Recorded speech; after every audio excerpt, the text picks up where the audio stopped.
already here to the summer, and so let's find some good summer books to read. Welcome to this House of Walls. My name is Ashley, and on this channel I love to share all things homeschooling and books, and today is books. So I am definitely kind of a mood reader. I like to have an idea of like maybe a TBR, but I also like to have some extras on my book cart, and those are definitely ones that go with the season.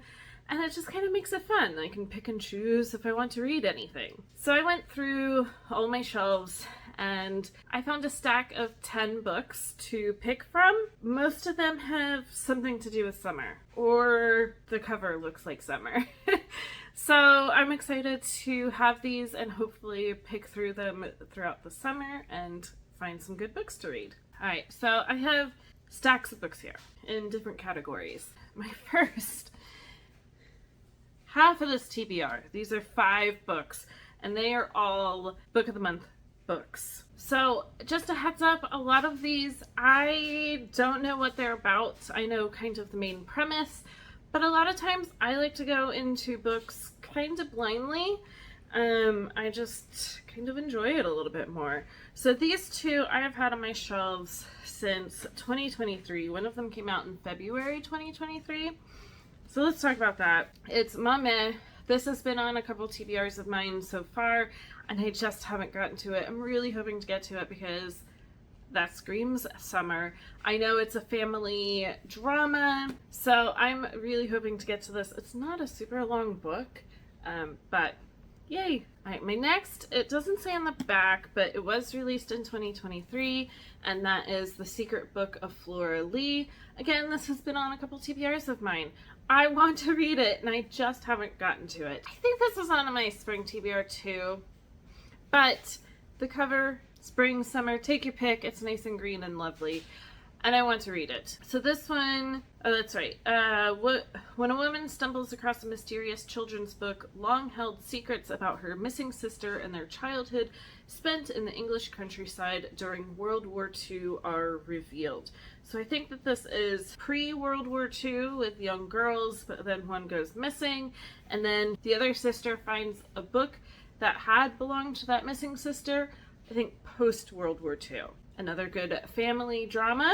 Alright, the next I've only had since November, so not that bad, but The Last Love Note, I have heard nothing but fantastic things about this book. So this is 2 years after a woman loses her husband, and she is still very much so dealing with the grief. So she ends up stranded on a beach in Australia, and for the first time has a chance to pause and kind of deal with the grief of that. And kind of find herself again. Kind of family drama, but also not. And I mean, the cover is a beach, so yes. And then the next 2 Book of the Month books actually just came out this April, so I'm not that far behind. But the first is Darling Girls by Sally Hepworth. Again, that cover looks like summertime to me. I've read a couple of books by this author, and I've really enjoyed them. I do have The Soulmate. I haven't read that one yet, but this one looks more summery. So it says that it's a thrilling page-turner about sisterhood, secrets, love, and murder. So it looks like there's 3 sisters that end up without any family and go to live at a foster parent's house, but what looks like a nice situation on the outside isn't nice on the inside, and secrets unravel, everything like that. I've heard that this one maybe pushes the line a little bit more than any other Sally Hepworth book has, so I'm interested to see what happens, but this is going to my summer TBR. And then, I mean, what's a summer TBR without a rom-com? So this is Just for the Summer by Abby Jimenez. I believe that this is 2 people who, I think they start fake dating because they think that they have a curse against them.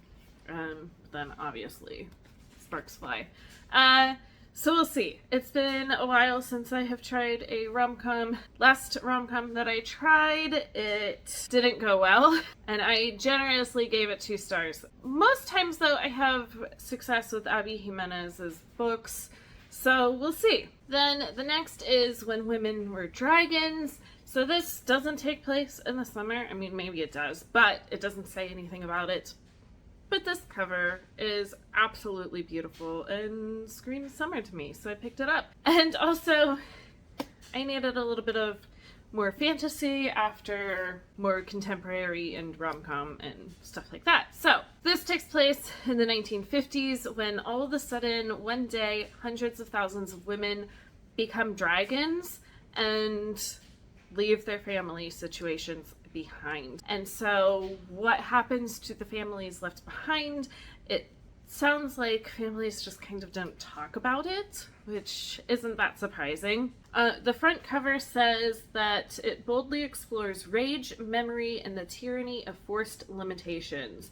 It exposes a world that wants to keep women small, their lives and their prospects, and examines what happens when they rise en masse to take up the space they deserve. That sounds fantastic to me, and this has been on my shelf for a little bit too long, and I definitely want to pick it up. Then my next is The Invisible Hour by Alice Hoffman. So you can see here, I read all of her Practical Magic series last year, and definitely want to pick this one up. This does take place on a June day when a girl discovers that the community or the cult that they have been living in maybe isn't quite what it seems, and somehow the book The Scarlet Letter reflects her mother's life. And so she thinks, well, how does that happen? It sounds like then she leaves the cult and tries to figure out life from there.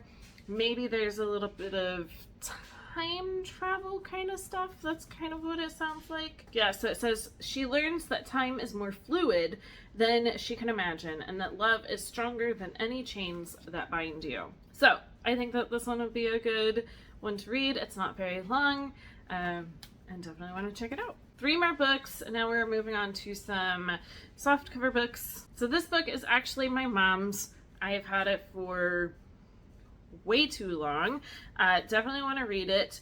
For a while we were handing Kate Morton books back and forth, and so I have The Lake House. I do think that out of the ones that my mom has read, she liked this one the most, so I'm interested to check it out. So it looks like many of her other stories, it'll be dual timeline, and the first timeline is 1933. During a fireworks celebration, an 11-month-old baby goes missing, and the outcome of that. 70 years later, one of the sisters of the baby that goes missing, she is a bestseller author and writes mysteries, and she has her own suspicions and ideas about what happened to her little brother.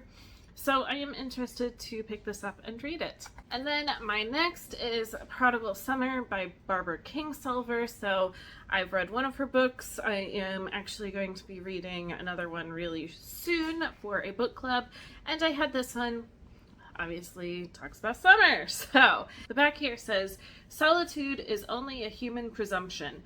Every quiet step is thunder to beetle life underfoot. Every choice is a world made new for the chosen. So it looks like it will follow 3 different stories, all about the spirit of human nature and of nature itself. And these 3 people, they make connections to each other and the flora and fauna. So I'm interested to pick it up and check it out. Alright, my very last one, I don't know that it takes place during the summer, but it is set in Regency, England, and about a girl trying to find a husband, maybe summertime. Alright, but that is Half a Soul. This is part 1 of the Regency fairy tales. So it looks like there is a girl and she is cursed by a fairy, so she has no sense of fear or embarrassment. So how can she survive that in high society in the Regency times? I don't know, but I am very interested to check it out. I've heard amazing things about this book, and I think it'll be kind of fun. Alright, so there we are. There's all the 10 books that I'm going to put on my shelf and possibly get to this summer. We will see. This is outside of any other TBRs, and these will stay on my shelf until the fall, or until when I read them. On that note, I'm gonna go put these on my book cart and continue on with my day. But as always, if you like this or anything else that I post here on my channel, make sure to like and subscribe down below, and I will be back for more soon.